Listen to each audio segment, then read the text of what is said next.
Bonjour. Alors, j'attends que vous arriviez tranquillement.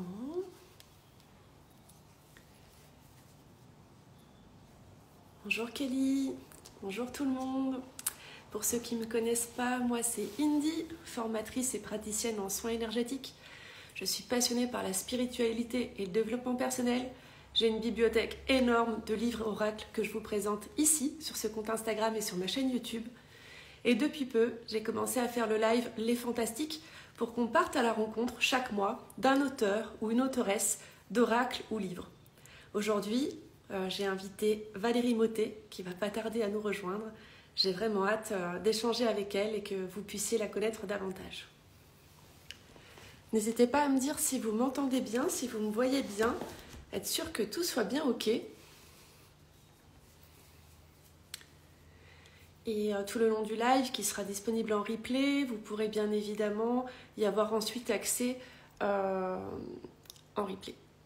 Alors, je vais inviter Valérie. Ah bah, je vais l'accepter. Super, merci pour ton retour Kelly. Alors, bonjour. Bonjour, Bienvenue Valérie, merci beaucoup d'avoir accepté mon invitation. merci à vous pour cette invitation. Je suis vraiment super contente. Ça me met même un petit stress. Mais non. Hop, Il je vais faut pas. pas On mieux. va échanger en toute simplicité. Alors Valérie, du coup, moi j'ai pris quelques petites notes pour te présenter à ma communauté qui peut-être ne te connaît pas encore, bien que j'ai déjà présenté plusieurs fois tes ouvrages.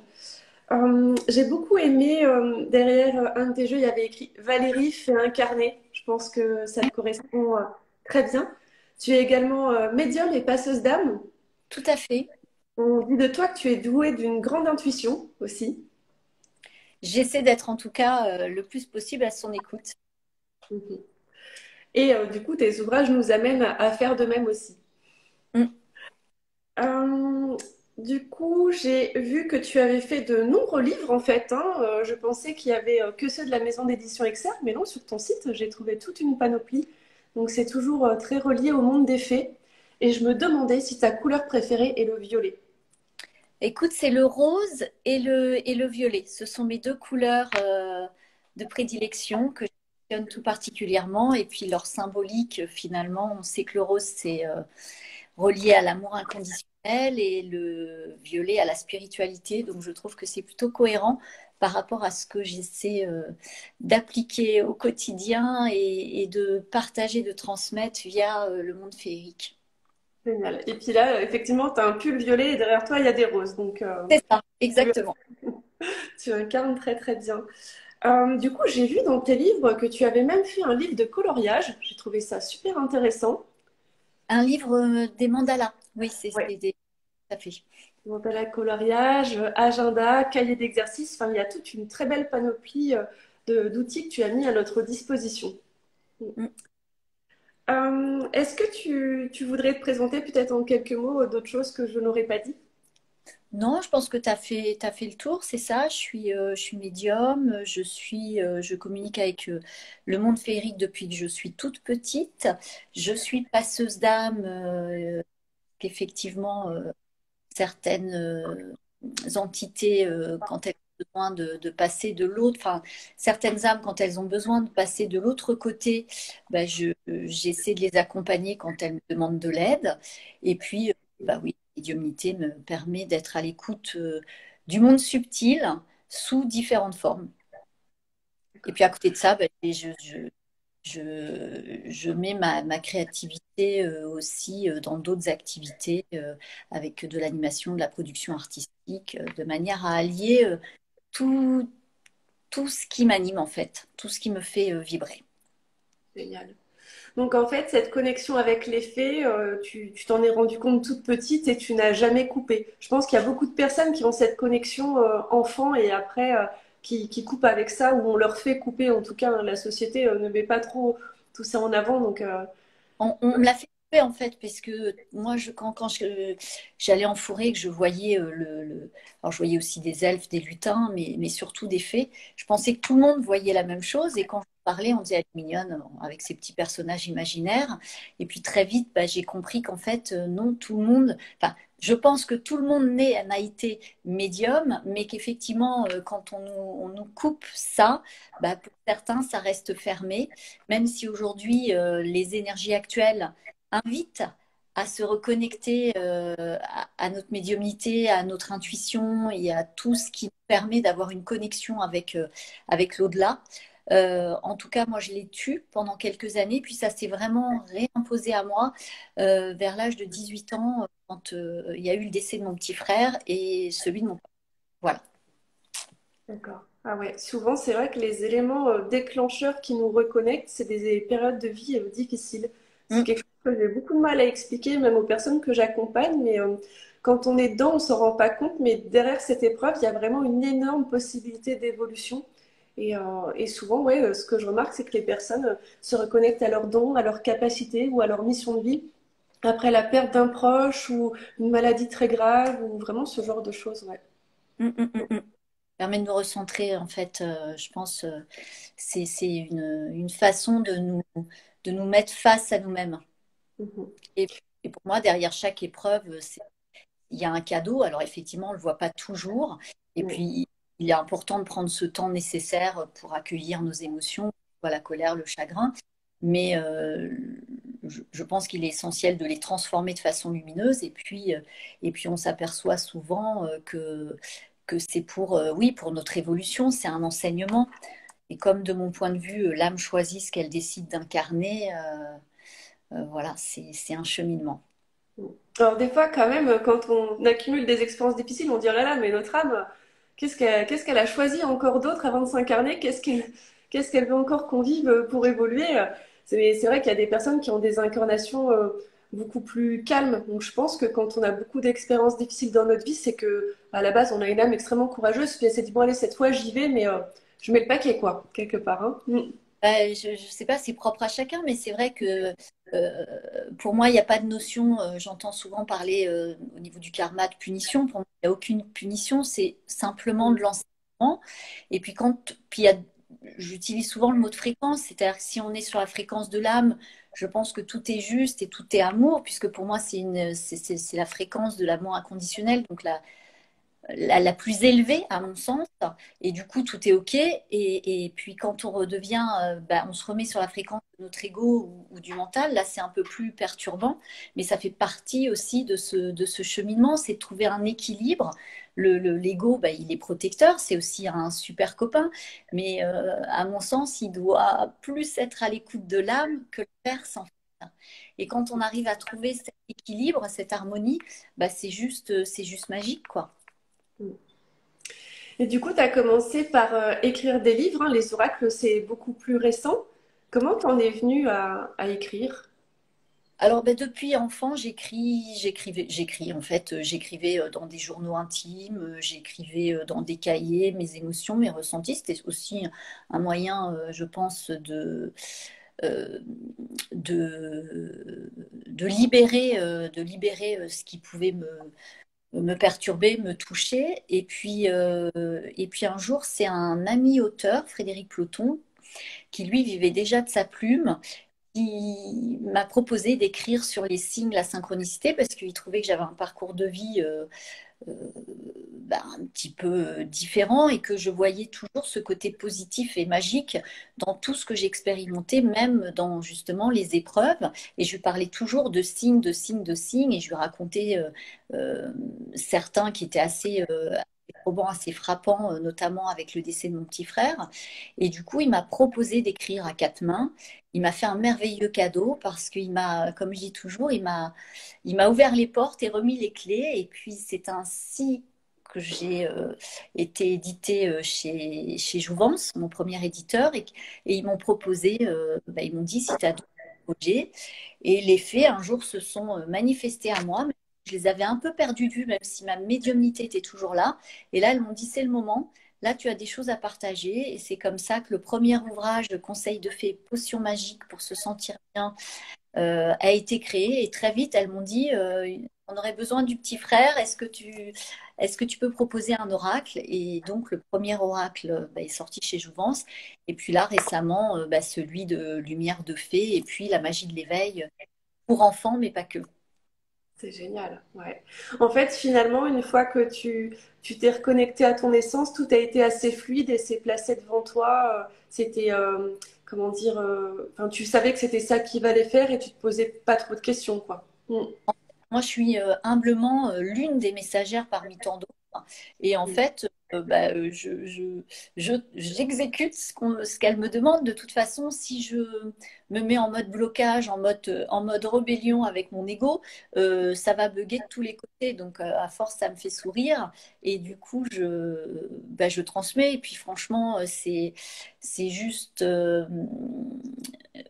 extraordinaire parce que c'est quand même plein d'amour, plein de joie, de féerie au sens pétillement. Donc, quand on est dans un monde actuel qui peut paraître sombre, parce qu'effectivement, d'un point de vue terrestre et égotique, il est éprouvant, ça remet de l'envie, de la magie, et c'est plutôt agréable d'écrire sur ces sujets-là.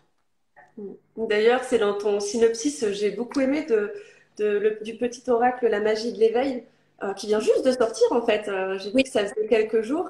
J'adore. vendredi. Vendredi, ouais. Donc là, on peut le trouver pour les enfants. C'est vraiment un fabuleux outil. Et j'ai beaucoup aimé dans ton synopsis, tu dis en ces temps de grands changements énergétiques, un zeste de magie et une pointe d'émerveillement sont essentiels. Et je crois que ouais, là, tout est dit. C'est vraiment ce dont on a besoin. Et c'est vrai qu'il y a beaucoup d'outils comme ça pour les adultes. Mais c'est intéressant de commencer à travailler avec déjà sur les enfants, en fait. Mm. Oui, surtout toute cette nouvelle génération, ils ont cette hypersensibilité encore plus développée, je trouve. Et effectivement, d'essayer de les accompagner, de ne pas les couper de leur sensibilité, de leur médiumnité, et de les accompagner de manière douce, à accueillir toutes leurs émotions quelles qu'elles soient, et d'y mettre quand même de la magie. Et de ne pas vivre ça comme un fardeau, comme une lourdeur, mais bien comme une partie d'eux-mêmes, et pour appréhender le monde de façon peut-être plus simple, et de ne pas se charger le sac à dos quand ils vont devenir de jeunes adultes, parce qu'on sait tous qu'on a des sacs à dos plus ou moins chargés entre le karma, le transgénérationnel, puis les blessures d'enfance. Si on peut leur éviter quelques étapes, en tout cas à les libérer, les transmuter plus vite, je pense que ça peut être intéressant pour eux. Et puis, du coup, ils vont rayonner, ils vont vibrer leur être, leur être divin, finalement, leur être sacré, et ils vont permettre aux autres autour d'eux de rayonner la même chose et d'élever les fréquences énergétiques. Et je pense qu'actuellement, on en a vraiment besoin. Ça me donne des frissons. Mm. C'est ce qu'on devrait voir en fait dans les écoles, hein, ces petits oracles. Moi, je sais que, alors j'ai pas d'enfants, mais j'ai des filleuls, tout ça, et la gestion des émotions, c'est pas simple pour eux. Et moi, il y a un truc qui me choque toujours, qu'on entend très régulièrement dans les familles. Un petit garçon va tomber, va se faire mal, pleure pas, t'es un garçon. Oh mon Dieu, non, pleure. Si tu as mal, tu peux pleurer. C'est pas grave. Enfin, il y a vraiment plein de conditionnements comme ça qu'on remet sur nos enfants, alors que pour nous-mêmes, en fait, ça nous a entravés des tout petits. Donc effectivement, ceux qui naissent dans des familles où il y a peut-être plus de conscience, plus de magie, ça va être beaucoup plus simple pour eux, oui. Et puis c'est surtout, ça va leur permettre aussi d'ouvrir la discussion sur des sujets pas forcément évidents, faciles, comme la mort, comme la colère, la frustration. Et du coup, comme il y a le petit livret, déjà il y a les illustrations de mon amie Stéphanie Rose qui sont juste magnifiques. Elle fait à chaque fois un travail incroyable. Comme je lui dis, tu es un vrai caméléon parce qu'elle arrive à s'adapter à chacun des outils qu'on met en place, et c'est jamais la même chose. Et, et en même temps, dans le petit livret, il y a un petit texte explicatif qui est sous l'énergie soit d'une licorne, soit d'une fée, soit d'un petit lutin. Et en même temps, on termine par un petit mantra, une petite phrase plutôt positive qui va permettre à l'enfant vraiment de pouvoir communiquer, d'échanger avec sa famille, avec ses parents. Et si effectivement, certains sujets sont un petit peu plus difficiles à être mis en lumière, peut-être que ce jeu, et je l'espère en tout cas, permettra à l'enfant d'aborder la thématique de manière plus fluide. Mm. Je vais montrer un petit peu les illustrations. Moi, c'est vrai que du coup, avec mes petits fioles, quand ils viennent chez moi, ils savent que j'ai plein de jeux de cartes, puis ils n'ont pas le droit d'y toucher. Alors ça, c'est un peu le problème aussi des mamans qui ont plein d'oracles. Bah là, ils en avaient un pour les enfants. Et du coup, ce que je leur fais faire aussi, je leur fais pas tout le temps tirer une carte comme ça, entre guillemets, au hasard. Des fois, quand je vois qu'il y en a un qui a l'air d'être embêté, il y a quelque chose qu'il n'arrive pas à exprimer, ben, je lui montre les cartes et je lui dis, vas-y, choisis celle qui aujourd'hui te parle, celle dans laquelle tu te retrouves. Et par exemple, là, ben, j'ai celle de la tristesse. Puis ben, ça va peut-être débloquer le dialogue. Il va me dire, bah oui, en fait, je me sens un peu comme cette petite fille, je suis triste parce qu'à l'école, il y a eu ceci, cela, alors qu'il n'arrivait pas forcément à voir ce qui n'allait pas au début. Mm. Exactement. Puis moi, c'est vraiment, il a été inspiré ce jeu par mon petit-neveu qui aujourd'hui était 7 ans, mais il me l'a inspiré il y a presque 2 ans. Donc entre le moment de la création, de la proposition et puis de la fabrication. Et c'est vrai que je trouve que c'était une chouette idée parce qu'il adorait aussi, j'ai beaucoup d'oracles de plein d'autres auteurs et il s'émerveillait à chaque fois et parfois les textes, bah, je devais essayer de traduire avec des mots plus simples pour lui. Et du coup, je me suis dit, tiens, ça peut être une idée. Et puis après, effectivement, les faits m'ont guidée sur tout ce que je devais écrire, choisir la thématique, les familles et puis les mantras. Mm. Ouais, le petit mantra, moi, c'est quelque chose que j'aime toujours beaucoup. C'est Mm, vraiment le petit plus. Mm. tout Et à du fait. coup, c'est vrai que tout à l'heure, je regardais un petit peu par rapport à... Moi, c'est avec cet oracle que je t'ai connu, Lumière de Fée, et je vois que c'est la même illustratrice. Donc Tout à tout à fait. l'heure, tu as dit que c'était une amie à toi. Vous étiez amis de base ou vous êtes devenus amis grâce à votre travail en commun? Parce qu'on sent en fait que... en fait, moi, avant de regarder qui était l'illustratrice, j'ai même cru que c'était toi qui faisais tout, tellement c'était lié et... ouais, j'avais même pas l'impression que c'était une autre plume quelque part qui était venue s'immiscer. Bah, c'est une âme sœur, en fait. Je l'ai rencontrée, elle travaillait chez Jouvence, mais à l'époque où elle était chez Jouvence, on ne s'était pas rencontrés. Et puis, j'ai fait un premier voyage au Québec. Et là, on s'est rencontrés. Euh, bah, tout de suite, reconnexion d'âme, ça s'est super bien passé. Et puis, on ne s'est plus quitté. Moi, je suis rentrée en France. Et quand j'ai commencé à travailler sur un des projets qui était Douceur Angélique, un autre ouvrage, cette fois-ci sorti chez Pygmalion, je lui ai demandé de me faire des anges et toutes les illustres qu'elle est avec, les arbres, les pierres, les fleurs, les plantes, etc. Et j'ai trouvé son travail très doux, très en cohésion avec ce que je souhaitais faire passer. Et puis bah, après, on a avancé comme ça sur les autres projets et on se fait en général un brainstorm. Moi, je lui transmets, je me mets en canalisation, je lui dis voilà, l'effet me demande de telle illustration, tel dessin. Alors, elle prend note et ensuite, je lui laisse toute sa part de créativité. Et puis, elle me renvoie ses premiers croquis. Si tout est OK, bah, elle lance en couleur et voilà. Et puis sinon, bah, des fois, il y a un petit changement, mais elle est quand même assez libre. Mais elle reçoit en amont toutes les indications du monde féerique.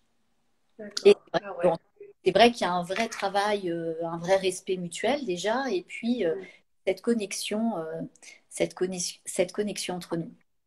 Ah ouais, ça se ressent, hein. Là, moi, j'avais trouvé celui-ci vraiment magnifique. Et ce que j'aime bien aussi dans tes oracles, que ce soit celui-ci ou celui pour les enfants, c'est le fait qu'il y ait des familles. Moi, j'aime beaucoup. Tu vois, tout à l'heure, je me suis fait un petit tirage avec celui-ci. J'en ai pris une dans chaque famille. C'était vraiment très intéressant. Puis du coup, on les retrouve bien parce qu'elles ont chacune une Ouais, couleur différente. Mm. différent. Et à la fois, bah, c'est super je trouve dans les oracles comme dans les autres d'ailleurs, c'est qu'on donne, je dis toujours, on vous propose des ingrédients, mais c'est à chacun de faire sa propre recette et de se l'approprier et de l'utiliser comme ça vibre, ça fait écho en soi, quoi. Parce que effectivement, les gens aiment bien avoir quelques suggestions de tirage, mais après, comme je le dis, c'est à chacun vraiment de se l'approprier. Et on peut utiliser toutes les familles en même temps, ou effectivement, en fonction d'une demande précise, peut-être aller regarder dans la catégorie, en tout cas pour l'oracle Lumière de Fée, catégorie famille, transgénérationnelle, ou alors le travail, ou la vie sentimentale, ou la spiritualité, ou le karma. Et pour les enfants, c'est les émotions, les sentiments. Ensuite, il y a les projections et les rêves. Il y a la famille, il y a l'école et il y a les copains. Ah ouais. Ouais, ouais. Non, c'est super bien fait. Moi, j'aime vraiment beaucoup. Du coup, tu as dit que pour l'oracle, la magie de l'éveil, tu avais mis 2 ans. Alors, c'est pas 2 ans à le créer, c'est avec le temps de publication surtout. Tout à Mais fait. Oui. toi, est-ce que tu as un procédé de création? Est-ce que, je sais pas, est-ce que c'est un moment donné où tu t'isoles pendant une semaine et que tu écris ton livre? Ou est-ce que tu reçois comme ça? Comment ça se passe? J'ai pas de rituel particulier puisque comme je cumule plusieurs activités, à un moment donné, je sais que c'est le temps d'écriture, donc je me mets en mode écriture et je me laisse guider par ce qui arrive. Après, le monde féerique m'envoie des infos, je prends des notes, enfin, j'écris en canalisation, donc en communication directe. Mais après, enfin, le monde féerique est très sympa, mais s'il y a des recherches à faire, c'est à moi de me débrouiller. Et donc, du coup, après, j'ai ma partie recherche et puis relecture pour essayer que les textes, si parfois il y a des répétitions, des choses comme ça, à bien checker, à relire. Et en général, je redécouvre les textes, puisque quand je suis en mode vraiment canalisation, c'est de l'écriture automatique. Donc, moi-même, à chaque fois, je redécouvre. Et c'est pour ça que là, je te disais, j'espère dans les familles, si je ne me trompe pas, parce que j'oublie aussi. Et heureusement que j'oublie certaines choses. Et comme ça, c'est toujours aussi un plaisir de redécouvrir et de recevoir moi-même des messages. Génial. Merci beaucoup. Du coup, là, moi, je vois que dans tout ce que j'ai, parce que j'ai aussi 2 livres, hein, il y en a un sur les flammes jumelles, donc un très vaste sujet. Oui. Et moi, celui-ci, j'ai adoré. C'est les prières d'intention lumineuse. Oh, je trouve que, alors, c'est un rayonnement pur, ce livre, vraiment, de toutes ces petites prières. Il est vraiment génial. Ça se voit d'ailleurs sur la couverture, hein. C'est très Mm. bien transmis. Là, c'est tout chez Maison d'édition Exergue. Maintenant, c'est Oui. c'est avec eux que tu travailles. J'ai toujours mes trois. Je me suis vraiment gâtée et privilégiée parce que j'ai trois maisons d'édition. Et non, puisque Jouvence, je vais sortir un ouvrage chez Jouvence là le 28 mars. Donc voilà, mais je joue toujours la carte de la transparence envers mes éditeurs. D'ailleurs, j'avais même organisé un déjeuner entre les éditions Exergue et puis parce que pour moi, je trouve qu'il n'y a pas de concurrence, mais de la complémentarité. Et je trouvais ça chouette de pouvoir les présenter qui soutiennent l'univers. Donc, je trouvais important d'être dans ce parcours. Pour moi, il y a C'est pas vraiment de génial. la complémentarité. Alors, bon, voilà. Je pensais même pas que c'était possible. Moi, je pensais que quand on était dans une maison d'édition, que c'était exclusif et que on était un petit peu, ouais, je voyais emprisonné, quoi. En fait, on est En fait, beaucoup plus. ça dépend des contrats, puisque il peut y avoir des contrats où il y a ce qu'on appelle une clause de préférence, mais ce qui n'est pas mon cas, et de toute façon, c'est mieux comme ça parce que j'aime ma liberté. Et puis en plus, il y a des maisons, suivant leur ligne éditoriale aussi, leurs envies du moment, ils peuvent refuser un projet qui sera plus cohérent chez l'autre maison d'édition. Voilà. Et là, le livre qui sort le 28 mars, c'est quoi son titre?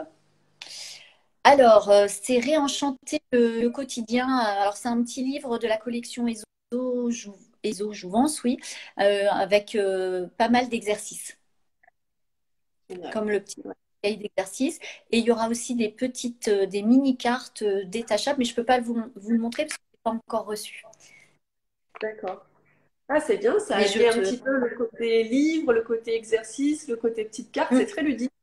tout à fait, Mm, tout à fait. super. Et après, tu as d'autres projets, j'imagine, qui vont arriver encore? Oui, oui, oui, j'ai remis, il y aura deux oracles. Il y en a un à paraître, je crois, mais bon, pour les dates, tu sais, ça peut toujours bouger. Il y en a un normalement en novembre, et puis il y en aura un autre en 2024 que j'ai déjà aussi remis. Et là, j'ai remis un autre ouvrage qui, lui, sortira en début d'année 2024 aussi chez Exergue. Waouh, ben dis donc, on t'arrête plus là. Non, on ne m'arrête plus. Ah ouais, c'est vraiment génial, ouais. Ça fait beaucoup, hein. Ça doit te prendre quand même pas mal de temps et d'énergie, ou quand tu fais ça, au contraire, ça te dynamise. Alors, ça prend beaucoup de temps. Et comme je te disais tout à l'heure, je ne fais pas que ça. Donc, c'est vrai que c'est Mm. une sacrée organisation. En fait, c'est du 7 sur 7 quoi, très honnêtement, entre mes diverses activités. J'écris essentiellement, moi, en début d'après-midi, l'après-midi et le soir et la nuit, puisque c'est là où je suis le moins dérangée, en fait, le soir, la nuit ou les week-ends, quand j'ai pas des ateliers ou des guidances prévues. Mais j'alterne, je m'organise et en fait, il n'y a aucune de mes journées qui ressemble à une autre et c'est ça qui est aussi intéressant parce qu'effectivement, c'est toujours différent. Chaque jour Ah ouais. est une nouvelle journée. Pleine de surprises, quelques... On s'ennuie jamais. Mais du coup, je me demande, est-ce que tu arrives à prévoir, bon ben demain après-midi j'écris, ou bien quand tu dois écrire, ça arrive sur le coup et il faut que tu écrives? Ça dépend. Il y a, quand j'arrive à des délais, j'ai des dates de remise d'ouvrages. Donc là, je sais que je m'organise et là, je me dis, bon, là, il me faut un laps de temps. Mais je peux être en train de faire autre chose et d'un seul coup, les messages arrivent. Donc là, je stoppe ce que je suis en train de faire pour prendre des notes. En tout cas, l'autre matin, j'ai été réveillée très tôt parce que bah, j'avais une canalisation. Il fallait que je prenne des notes pour un nouveau projet, par exemple. Donc, je me suis levée plus tôt que prévu et j'ai pris les notes. Parce que sinon, après, je te dis, de toute façon, il ne me laisse pas me rendormir. Et puis, c'est un peu le chahut à la maison. Ok. Ouais, c'est vraiment être leur instrument, quoi, hein. Quand ils font passer, faut recevoir. Mm. Et là, j'en discutais avec d'autres amis médiums qui canalisent aussi des guides de lumière, des anges. On est tous, mais je pense que c'est dû au changement énergétique, à ce monde qui est en pleine mutation. Et effectivement, on nous pousse. Alors moi, il y a des fois, je râle un peu parce que je leur dis, eh oh, on est quand même des êtres incarnés avec un biorhythme et le corps, il a aussi besoin de se ressourcer. Donc, c'est vrai que moi, je médite tous les jours. Et par exemple, si je me sens à un moment donné trop happée, ma tête embrouillée ou je me dis, oh là là, tout ce que j'ai à faire, comment je vais faire, je mets tout sur stop. Je fais même un quart d'heure de méditation et après, je suis à nouveau bien recentrée. Je fais mon sport. J'essaie de faire au moins 2 fois par semaine du sport et du yoga. Mais la Ah ouais. méditation, c'est tous les jours, tous les jours. Et puis, j'ai des petits rituels que je partage dans mes différents ouvrages. Déjà, me lever, être en joie, en gratitude par rapport à la journée qui arrive, envoyer de la lumière, de l'amour à tout le monde. Alors, à tout le monde, j'ai un petit protocole, voilà. Et puis le soir, la gratitude. Dès qu'il y a quelque chose de chouette qui m'arrive, bah, c'est gratitude. Voilà. Et puis j'essaie de m'émerveiller. Alors j'ai aussi mes coups de fatigue, mes coups de gueule comme tout le monde, mais je les accueille et je les transmute assez bien que de me dire, ah oui, mon petit ego, mon petit chéri, j'ai des misères, ça me fait rire toute seule. Et du coup, je me remets sur la fréquence de mon âme et celle de mon cœur. Donc j'essaie au max, en tout cas, tout ce que je transmets, tout ce que je partage dans mes différents ouvrages et les amis qui me connaissent, j'ai des longues amitiés, ils me retrouvent dans chacun de mes ouvrages parce qu'il n'y a aucune tricherie. En fait, tout ce que je partage, je l'applique. Vraiment, c'est quelque chose que voilà, il n'y a pas de, il y a pas, enfin, tout est en cohérence entre ce qu'on demande de partager, de transmettre. C'est vraiment ce que je vis euh, au quotidien. Ouais, c'est vraiment incarner pleinement ce qu'on partage et je trouve que c'est très important ben, par souci d'authenticité en fait. C'est Mm. vrai que parfois pour les réseaux, on peut montrer une trop belle image et que dans la réalité, ça en soit très loin et c'est pas bon, quoi. Mm. Après, chacun fait comme il peut. Euh, Voilà. oui aussi. Est-ce que tu as un auteur qui t'inspire? J'aime bien toujours poser cette question parce que on est beaucoup à être inspiré par toi ou d'autres auteurs, mais est-ce que vous aussi, vous avez comme ça de l'inspiration chez d'autres personnes? Bien sûr, très jeune, j'avais adoré, c'est un livre qui m'avait vraiment touchée, c'était L'Alchimiste de Paulo Coelho.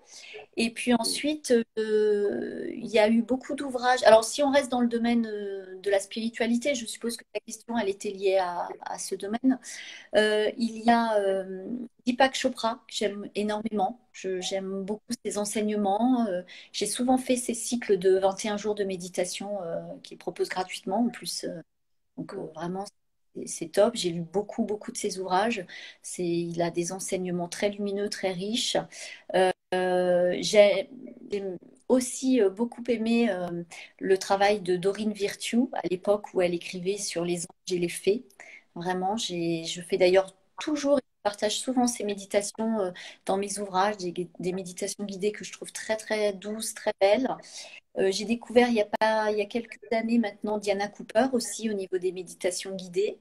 Et puis il y avait le docteur Dyer, il y a Maria Williamson que j'aime bien dans le domaine de la spiritualité. D'accord. Ok, mais on ressent quand même que la méditation, du coup, est vraiment très importante pour toi hein, dans ton équilibre. Ah, Mm. complètement, mais je le dis, si je n'avais pas découvert la méditation et si je n'avais pas médité, je ne serais plus de ce monde. En tout cas, je ne serais plus incarnée. Ça m'a vraiment sauvé la vie, quoi. Vraiment. Dans une période très, très complexe, très délicate que j'ai pu expérimenter, ça a vraiment été un cadeau. Et c'est vrai que maintenant, ça fait partie de mon hygiène. Puis j'ai différentes formes de méditation parce que c'est pareil, la méditation telle qu'on l'aperçoit, la position du lotus. Oui, ça m'est arrivé puisque ça fait très longtemps que je n'ai pu méditer ainsi. Je pense qu'il y a plusieurs formes de méditation et qui sont tout aussi puissantes. Et moi, la façon dont j'aime le mieux méditer, c'est être allongé dans mon lit. Donc, il m'arrive de le faire assis, il m'arrive de le faire dans les transports en commun. Voilà. Ouais, ouais. C'est vrai que souvent les personnes se mettent trop de barrières parce qu'ils imaginent voilà, qu'il faut se mettre dans cette position qui peut être inconfortable avec les doigts remontés et méditer pendant 1 heure alors qu'en fait non, c'est pas du tout ça. C'est beaucoup plus accessible que ce qu'on pense. Tout à fait. Et puis il y a différentes formes de méditation. Ce que je disais ce week-end, je donnais une conférence à La Rochelle. Donc je salue d'ailleurs toutes les personnes qui étaient présentes et mes amis qui m'ont reçu aux Herbes Folles. Mais en fait, il y a plusieurs formes de méditation. Ça peut être à travers la contemplation. Il y en a, ça va être à travers la cuisine. D'autres, ça va être à travers le jardinage. Euh, je crois que l'essentiel, c'est de retrouver une paix, en fait, une paix intérieure et une joie. Voilà. Alors après, un petit temps de pause et de silence avec soi-même, c'est aussi important et ça amène à une méditation plus profonde. Mais si déjà les gens s'autorisaient à prendre du temps pour eux, pour faire des petites choses simples, mais qu'ils aiment, déjà, ça influe une énergie et une paix intérieure incroyable. Ouais, ouais. Le retour aussi à la pleine conscience. Moi, souvent, je conseille aux personnes, avant même de leur conseiller de méditer, d'un maximum de fois par jour, revenir à leur respiration, tout Tout à simplement. fait. Et je leur dis, Mm. si vous êtes débordé, ben, c'est encore le meilleur moment pour prendre 2 minutes et juste respirer, être là. Et finalement, quand on reprend un peu les rênes après, hein, ben, on est beaucoup plus productif d'avoir pris cette petite pause que si on avait continué à tirer sur la corde. Dans le monde Exact. d'aujourd'hui, tout va beaucoup trop vite. C'est vraiment Mm. important de prendre des pauses et prendre soin de soi et écouter son corps. Ouais. Exact. Exactement. Et de vivre en conscience et de faire les choses et pas se faire même si on fait trois trucs en même temps, mais c'est d'être aux trois trucs en même temps pour ceux qui arrivent à faire plusieurs choses à la fois. Mais vraiment, comme mes rituels, etc., je les fais en conscience. C'est-à-dire que je ne les fais pas en pensant ah bah tiens, demain, il faut que j'aille faire mes courses. Non, je suis en conscience avec mon rituel de gratitude avant chacun de mes repas. Maintenant, c'est pareil, j'ai instauré ça pour déjà demander à ce qu'on me euh, à mon corps d'absorber à chacune de mes cellules que ce qui est nécessaire et bon pour moi, puisque malheureusement, on a une alimentation qui n'est pas toujours équilibrée, même si on essaie qu'elle le soit, avec certains produits industriels où des fois on ne sait même pas ce qu'on avale finalement. Et puis, dans la deuxième phase de mon rituel, c'est de remercier toute la chaîne alimentaire. Donc ça va du produit, de la matière première, si c'est végétal, animal, à la personne au producteur, aux paysans, comme aux manutentionnaires, jusqu'à la caissière finalement. Je remercie toute cette chaîne parce que on s'aperçoit qu'on est tous interreliés finalement et interconnectés. Et je trouvais que c'était vraiment une façon de remercier, d'être en reconnaissance face à ce que la vie nous offre quotidiennement. Voilà. Mais c'est vrai qu'avant, on bénissait notre repas et non, maintenant, on mange comme ça. Enfin, je veux dire, en plus, le repas, je trouve que ça a beaucoup évolué parce que même ces moments-là de famille, maintenant, ils peuvent être complètement détruits. Moi, je vois certaines familles qui mangent devant la télé ou des choses comme ça. Il n'y a plus du tout de conscience. Je m'en suis rendu compte il y a quelques années maintenant. Maintenant, je fais super gaffe à ça. J'ai mangé un plat que j'adorais en regardant une vidéo YouTube. Je suis arrivée à la fin de mon plat, je me suis dit, oh, j'ai même pas apprécié, j'ai même pas fait attention en fait que j'étais en train de manger quelque chose que j'aimais bien. On aurait pu me donner un truc totalement nature, j'aurais pas fait, enfin, j'aurais pas fait la différence. Ouais. Ça c'est vraiment important de rien faire d'autre et de bien se concentrer sur ce qu'on est en train de faire. Mm. Enfin, voilà, c'est vrai que le monde évolue et en tout cas, moi, c'est ce que j'essaie d'appliquer, d'être vraiment en conscience sur ce que je vais euh, donner à mon corps et à chacune de mes cellules, quoi. Vraiment. Et puis, je les remercie de me permettre d'être en vie chaque jour et d'essayer de rayonner. Et puis, quand j'entends pas forcément un message de mon âme, bah, je sais que de toute façon, la vie va me faire quelques petits rappels à travers la synchronicité ou alors simplement avec les mots du corps, quoi. C'est un bobo va venir se positionner pour me rappeler telle ou telle chose. Ouais. Ouais, ouais. Pour en revenir aux livres et aux oracles, j'aime bien à chaque fois dans les fantastiques demander si tu aurais un conseil pour quelqu'un qui a envie d'écrire un livre ou créer son oracle. Bah, c'est de ne pas se mettre de barrière. Je crois que c'est d'écouter son cœur, en fait. Et puis, avoir confiance, confiance en soi, confiance en la vie. Si ça fait partie du chemin de vie de la personne, en tout cas, d'écrire déjà pour toi, voilà. Euh, Si c'est une joie, au moment où la personne va écrire, il va se passer quelque chose en elle. Donc, ça va être déjà un processus super. Et puis après, bah, oser présenter son travail à des maisons d'édition. Alors, parfois, c'est long parce qu'il y a des comités de lecture, ils reçoivent beaucoup de demandes, donc les réponses se font pas forcément de suite. Et puis, c'est pareil, c'est pas parce que, une personne va recevoir trois réponses négatives euh, qu'elle doit perdre espoir, en fait. Si ça vibre profondément, alors ça dépend. C'est quand je dis ça vibre dans ses contrats. Et si c'est une partie égotique, si c'est juste l'ego qui veut écrire un bouquin, bon, ça, de toute façon, au bout d'un moment, il y aura un problème. Mais si c'est vraiment viscéral, bah, que la personne reste déterminée. Puis aujourd'hui, on a la possibilité aussi de faire de l'auto-édition. Et ça aussi, c'est une possibilité, hein. Je trouve ça super aussi. Mais d'écouter son cœur, en fait, Ouais, ouais, c'est c'est comme c'est de vivre avec, enfin, d'écouter son cœur, d'écouter si on sait des personnes qui le mot âme ne parlent pas, donc c'est un peu délicat suivant la sensibilité de chacun, mais en tout cas, rien que son cœur.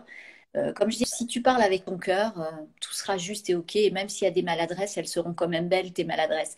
Alors que dès que tu fonctionneras avec ta tête, ça sera le bazar. Donc, écoute ton cœur. Voilà. Et je pense que c'est ce que je pourrais transmettre, c'est d'écouter son cœur et de ne pas se préoccuper non plus de ce que pensent les autres, parce que souvent, c'est les propres peurs des personnes qui nous entourent qui bloquent parce qu'elles-mêmes aimeraient, mais elles n'osent pas.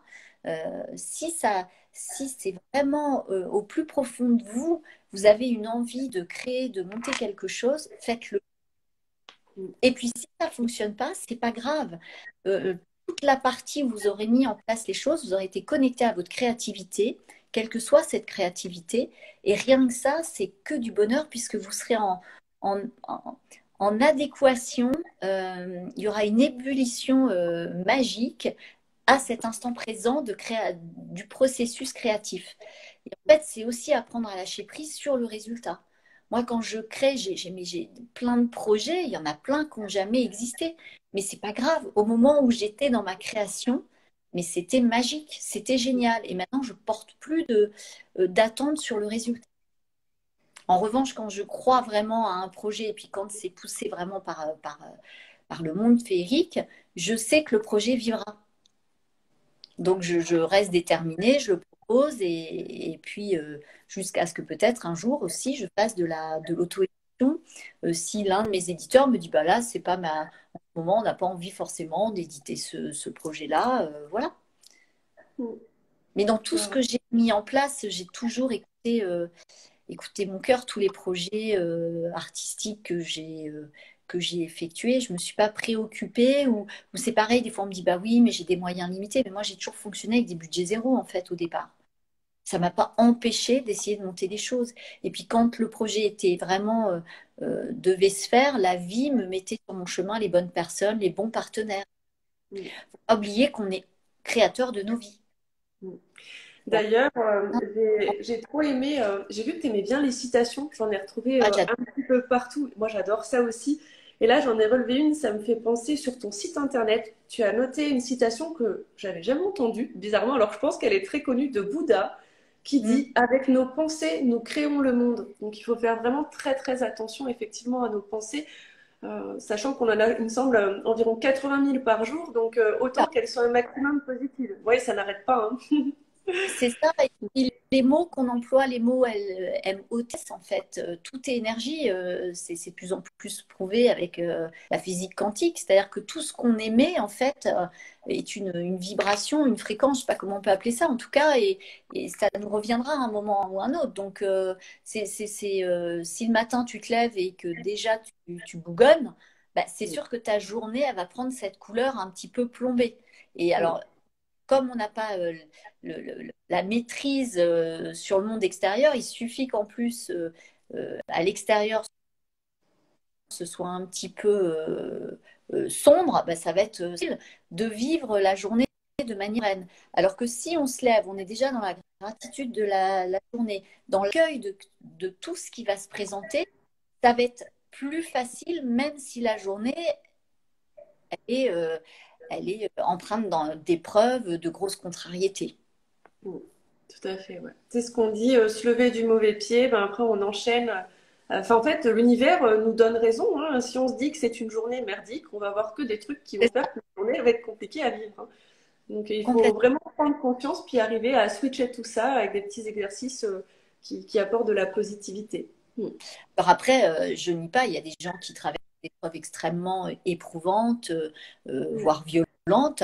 Et effectivement, il est aussi important de faire appel à un médecin, un thérapeute pour se faire accompagner, pour qu'on puisse vous redonner les clés que vous détenez, mais qui sont parfois très enfouies pour guérir, se libérer de choses traumatisantes, parce qu'effectivement, preuves à différentes échelles et certaines nécessitent d'être accompagnées, bien sûr. C'est vrai qu'il est important de rappeler qu'on est quand même tous et toutes vraiment différents et que ce qui fonctionne pour l'un ne fonctionnera pas forcément pour l'autre. Que ce qui m'est arrivé par moi, ben enfin, ce qui m'arrive à moi, vous le vivrez peut-être pas de la même façon. Peut-être que l'épreuve la plus difficile que j'ai vécue dans ma vie, vous toucherez à peine et peut-être que quelqu'un d'autre, ça le dévasterait, quoi. Donc il faut Exactement. toujours C'est rester, c'est propre toujours. au cours de chacun, comme je disais, suivant son Mm, karma, le transgénérationnel et puis les blessures d'enfance et les épreuves de la vie, quoi. C'est mm, ça. Il faut rester aussi humble par rapport à ça. Et puis je pense qu'il est important de rester doux, bienveillant avec soi et patient, notamment quand on est en travail d'éveil spirituel, de cheminement. Parfois, on a envie que ça aille plus vite. mm. Et du coup, on met des grosses attentes et on se met une pression soi-même. Ben non, c'est important aussi qu'il y a des jours où on n'a pas envie, qu'il y a des jours où on soit fatigué, qu'il y a des jours où on soit en colère, qu'il y a des jours où on soit triste. C'est aussi accueillir ces moments-là Après, l'essentiel, c'est de les accueillir pour les identifier, mais pour pouvoir s'en libérer et les transmuter. Parce qu'effectivement, si ces émotions ou ces ressentis se cristallisent, bah, de toute façon, le corps, à un moment donné, va s'exprimer et ce sera au départ par des petits bobos, puis par des gros bobos. Mm. Ouais, c'est ça. Ce que je trouve aussi parfois dur à accepter, enfin pour moi ça a vraiment été un travail, c'est d'accepter que peut-être que nos proches, ils n'entament pas ce processus en fait. Qu'ils ne suivent pas sur ce chemin, qu'ils restent là où ils en sont, ça, c'est vraiment pas évident. Et j'ai une amie qui est psychologue qui m'a dit une phrase qui m'a beaucoup aidée après à leur foutre la paix en fait, hein, parce que j'étais Oui, toujours en train d'essayer de les pousser. C'est un peu comme si on est tous à l'école, et puis il y en a qui passent leur classe, hein, parce qu'ils ont décidé de bien évoluer dans cette vie, puis il y en a d'autres, ben, ils vont peut-être rester au collège ou au lycée, et peut-être qu'après d'un coup ils vont repasser les classes, mais peut-être que pour cette vie ils resteront là aussi. Ouais. Et depuis que j'ai cette image en tête, ça m'aide un petit peu à être plus dans la compassion pour eux en fait. Mm. ben, c'est ça, tout dépend de ce qu'ils ont choisi de vivre, d'expérimenter, d'incarner. Et puis, je pense qu'en fonction de chacun, comme je le disais tout à l'heure par rapport aux enfants, si nous, on s'éveille, si nous, on ose rayonner notre plein potentiel, d'essayer d'être le plus dans cette vibration d'amour, bah, en tous les cas, ça va offrir la possibilité à celui ou à celle qui nous entoure de peut-être faire la même chose. Se dire, ah, mais tiens, Mm. euh, finalement, sa façon d'être, sa façon d'avancer, ça n'a pas l'air si mal. Finalement, je vais peut-être essayer. Voilà. Mais Ouais. mais c'est accepter, c'est encore une façon d'accueillir, d'accepter que chacun chemine à son rythme, que certaines personnes dans cette incarnation-là resteront bloquées bah, sur un côté très matérialiste et n'auront pas du tout envie d'allier leur connexion ciel-terre finalement. Et c'est OK. De Mm. toute façon, la vie Mm. se chargera à un moment donné aussi de mettre sur notre chemin. Et moi, je m'en suis vraiment là, ça a été très, très signifiant avec la crise du Covid. En fait, il y a des personnes qui sont sorties très naturellement de ma vie et d'autres Mm. qui sont allées plus sur les mêmes fréquences. De toute façon, les gens ne rentrent pas dans nos vies par hasard et non pas. C'est qu'on s'apporte tous mutuellement quelque chose à un degré divers et varié. Mais voilà, la vie n'est que l'échange et partage, en fait. Mais c'est À vrai mon que des sens, fois c'est tout difficile quand on... Oh, pardon. oui, je vais te laisser parler, mais en fait, il est important aussi, tout ce que je partage là avec vous, ce n'est que ma vérité. Et j'ai bien conscience qu'il y a autant de vérité que d'individus. Hein. Ce n'est pas une vérité absolue. À mon sens, elle n'existe pas, la vérité absolue. Ce n'est vraiment que ce que je vis et du coup, je partage ce que j'expérimente. Mais ça m'appartient en fait. Voilà. Mais c'est vrai que des fois, quand on s'éveille ou qu'on avance sur notre chemin de guérison personnelle, ça fait mal de voir certaines personnes avec qui on était si proches, voir que ça creuse comme un fossé, les voir s'éloigner. Mais ce que j'ai remarqué, c'est qu'en fait, parfois, ça laisse la place justement à de nouvelles rencontres qui sont en adéquation avec notre nouvelle énergie. Et que ces personnes qui se sont éloignées, c'est pas dit qu'elles reviennent pas dans quelques mois ou dans quelques années. C'est juste que les chemins, des fois, ils se croisent et ils ont besoin de reprendre de la distance.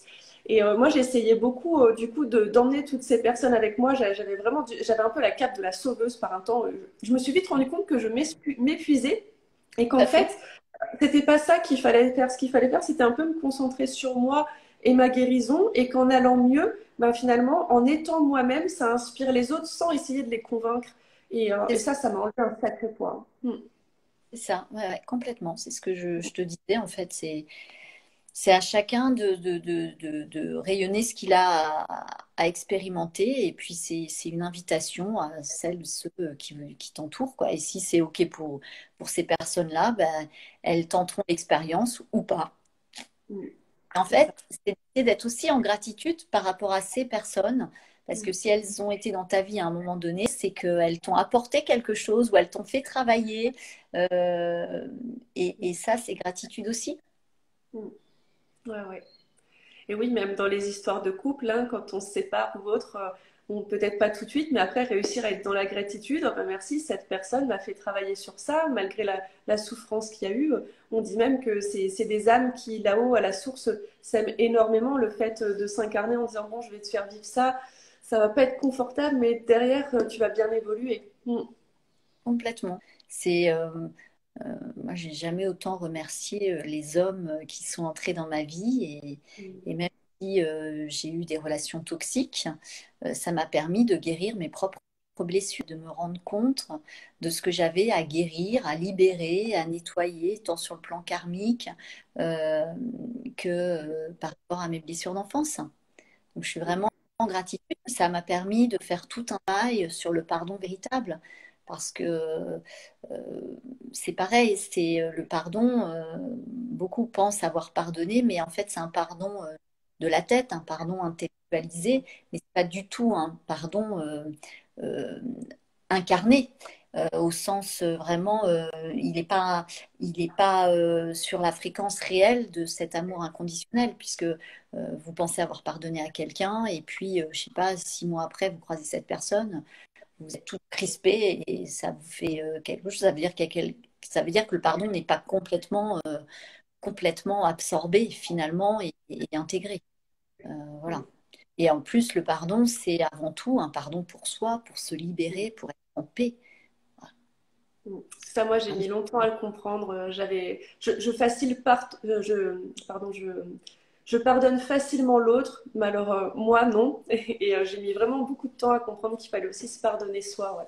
Et j'avais même lu que on pouvait penser avoir bien pardonné quand on était capable de remercier l'autre pour ce qui nous a fait vivre aussi. Et, ouais, ça m'a beaucoup aidé à comprendre certaines choses. D'ailleurs, tu as écrit un livre sur le pardon. J'ai vu ça Tout aussi à tout à fait. l'heure.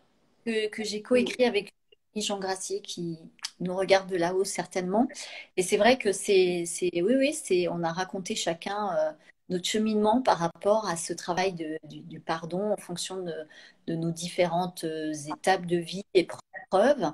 Et c'est pour ça que je te disais, moi, je suis vraiment en gratitude envers chacun des êtres. Et quand je reçois de l'animosité ou des gens qui sont dans la jalousie, la colère, je leur envoie toujours de la lumière et de l'amour. Mais les gens enfin, ça peut paraître aux yeux de certains, mais les gens qui me connaissent te diront que c'est vrai, c'est réel.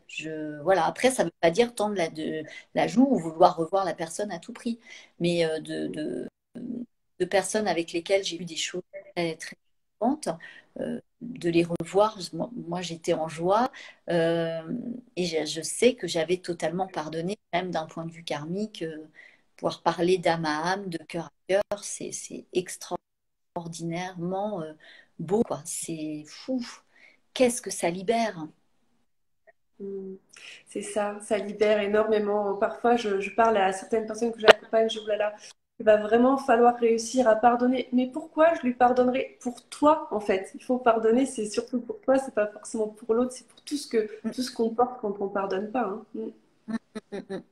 Et puis aussi pour se pardonner soi, pour tout ce qu'on autorise à s'infliger, parce que dans une relation, on est quand même deux. Et voilà, donc c'est puis parfois la manière dont on ne prend pas assez soin de nous-mêmes. Mhm. C'est voilà, il n'y a que nous qui détenons les clés finalement et de notre propre bonheur, de notre propre bien-être. Beaucoup projettent à l'extérieur et c'est pour ça que certaines relations s'enflamment au départ et puis se terminent assez vite parce qu'il y a une aigreur, parce qu'on veut changer l'autre. Mais non, on ne peut changer que soi-même en fait. Et la manière dont on appréhende la vie, les relations, et c'est se nourrir soi, euh, apporter soi-même cet amour pour pouvoir ensuite recevoir l'amour inconditionnel, sortir des conditionnements amoureux. D'ailleurs, beaucoup de gens pensent aimer, mais c'est pas, ils sont amoureux de l'amour, mais ils sont pas amoureux de la personne, parce que ça soit cette personne ou une autre qui les quitterait, ils seraient dans le même état, et c'est en fait, c'est un leurre. Mais c'est aussi pour les ramener à leurs propres blessures d'abandon, de rejet, d'injustice, de trahison, à mon Oui. sens. Mm. Super. Bah, écoute, je pense qu'on a fait un petit peu le tour. Est-ce que tu penses à d'autres choses à rajouter avant qu'on se quitte? Peut-être ta petite citation favorite. Moi, j'aurais beaucoup aimé savoir parce que vraiment, je me suis régalée tout à l'heure à regarder un peu toutes les citations que tu nous partages et je me suis dit laquelle est sa favorite. Oh, j'en ai pas de favorite, très honnêtement. Mhm. C'est vrai que j'aime énormément les citations. J'en mets dans beaucoup de mes ouvrages parce que je trouve que ça permet à chacun, on pourrait en plus être deux à lire la même citation et pas à ressentir la même chose. Et je trouve que c'est une jolie façon de voyager Mhm. et faire tant un voyage extérieur qu'un voyage intérieur. Mhm. Mais là, j'en ai pas une particulièrement. Alors, oui, si, il y en a. Je la mettais souvent et je la citais souvent. C'était Paul Éluard. Il n'y a pas de hasard, il n'y a que des rendez-vous. Mhm. Ouais, Voilà. elle est très, Oui, très t'as belle. Ouais. raison. Mhm. Super. Bah, merci beaucoup Valérie pour ce moment qui a été vraiment très très riche.